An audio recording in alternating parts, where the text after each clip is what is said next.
Custine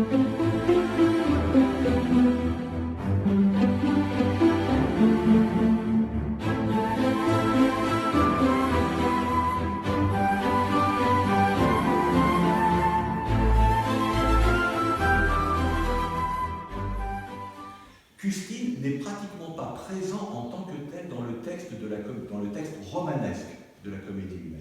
Il y a une seule allusion que l'on trouve dans Illusion perdue. Et c'est une allusion à la malheureuse affaire de Custine avec un jeune soldat de la garde royale qui va faire scandale, qui va littéralement faire de Custine un paria dans la société parisienne.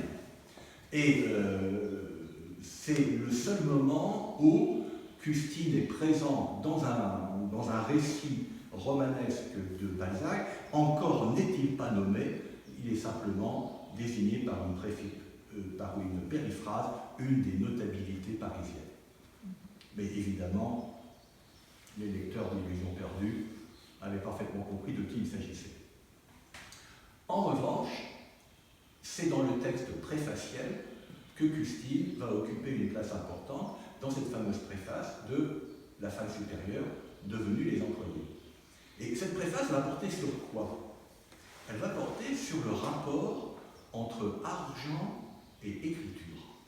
Grande obsession de Balzac, vous le savez, puisque Balzac n'a pour gagner sa vie que son métier d'écrivain, et que d'autres écrivains de son temps, ayant une fortune personnelle, des revenus ou autres, ne dépendent pas de leurs droits d'auteur pour vivre. Parmi ces écrivains, il y a bien entendu Custine. Et Balzac va donc saisir un passage de l'ouvrage de Custine, L'Espagne sous Ferdinand VII, pour polémiquer de manière non nullement agressive, mais pour polémiquer avec Custine autour de cette question du rapport entre fortune personnelle ou absence de fortune personnelle et écriture. Je vous en lis un passage.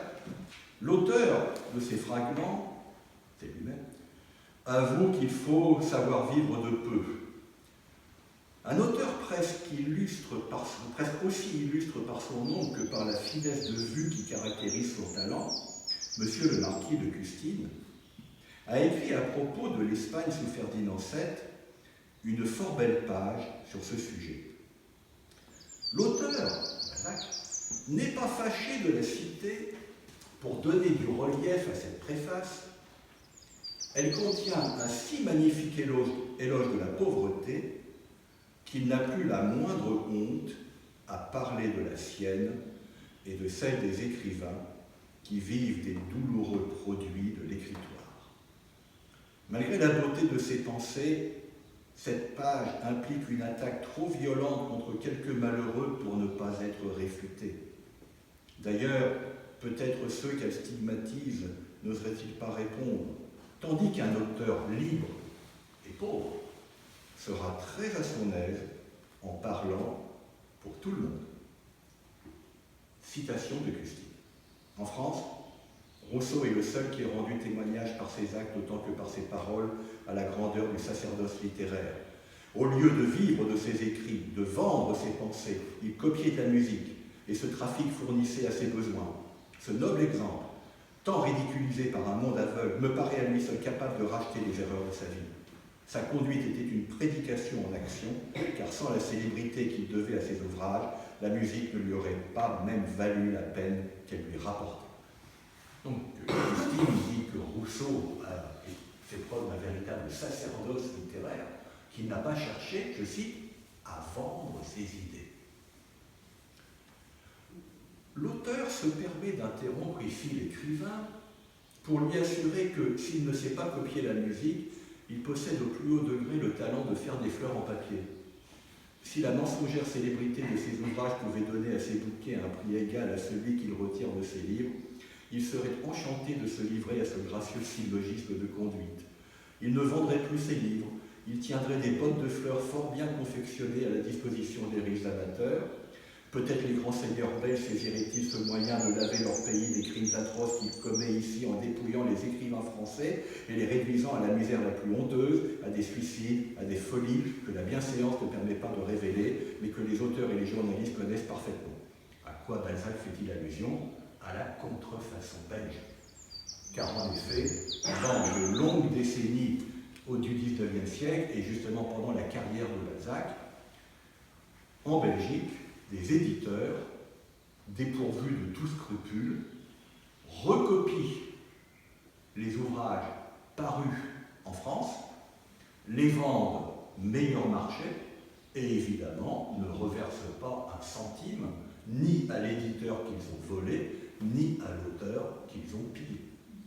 Et la contrefaçon belge a été un très très gros problème dont Balzac a beaucoup souffert, ce qui le motivera pour créer la Société des gens de lettres en 1840, dont il est le premier président, pour exiger la fin de ce trafic de livres et la juste rémunération des auteurs de leur travail par les éditeurs.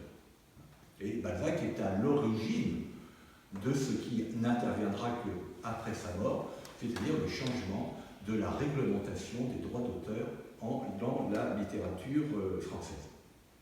Reprenons la page de M. de Custine.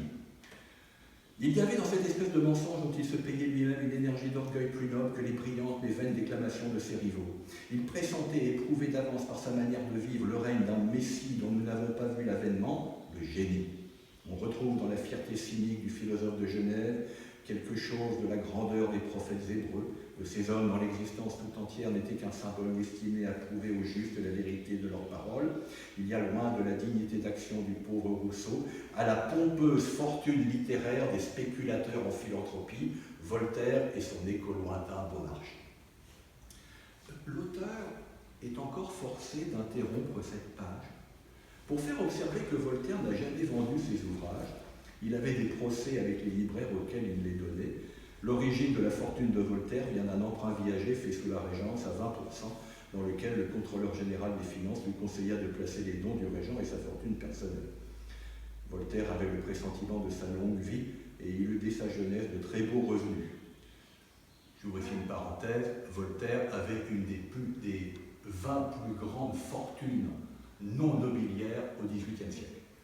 Et comme vous le savez, une petite partie de cette fortune vient du trafic des esclaves. Il fut comblé par la cour, etc., etc. Donc, vous voyez que Balzac, ici, ironise avec ses fleurs en papier. Mais il pose un problème fondamental, que Custine, lui, contourne, puisqu'il a sa fortune personnelle, puisque vivre de sa plume n'est pas son objectif, alors que pour Balzac et pour tant d'autres, c'est une nécessité absolue. En d'autres termes, Custine appartient aux yeux de Balzac à une minorité d'écrivains privilégiés par la naissance, par la fortune, par le rang social, etc., etc., alors que lui, il est du côté des besogneux, de ceux qui sont obligés de produire pour vivre. Autrement dit, le métier d'écrivain change du tout au tout selon que vous avez une fortune personnelle ou que vous n'en avez pas. Situation qui est exactement celle des écrivains depuis la Révolution française, qui met fin en grande partie, même radicalement au début, puis en grande partie par la suite, au mécénat, et qui fait que toute une série d'écrivains, de ceux qui veulent faire carrière dans les lettres, vont entrer dans un processus qui est le processus de la marchandisation du livre. Ils vont en passer sous les fourches codines des contrats léonins imposés par les éditeurs. La profession d'écrivain, Balzac ne cessera de le dire, mais il n'est pas le seul, devient un combat permanent avec les éditeurs pour tenter d'arracher des droits d'auteur, sinon à la hauteur du talent que l'on a, mais en tout cas qui permettent de subsister. Donc vous voyez, le rapport à Custine est ici un rapport ambigu. Mais cette polémique n'est pas du tout une fâcherie. Balzac profite en quelque sorte, rebondit sur le texte de Custine pour bien distinguer ce qu'on appellera des catégories d'écrivains liées à leur place dans la société. Donc voilà, quelques éléments du rapport entre Custine et Balzac. Toute cette histoire entre ces deux écrivains qui se trouve un temps perturbé par l'ouvrage de Custine, La Russie en 1839, mais qui ne mettra nullement fondamentalement en cause l'admiration réciproque que se portent ces écrivains. Et cette discussion de fond sur le rôle de l'argent dans la profession d'écrivain. Il y a plusieurs autres pages de cette préface à laquelle je vous renvoie et je vous remercie.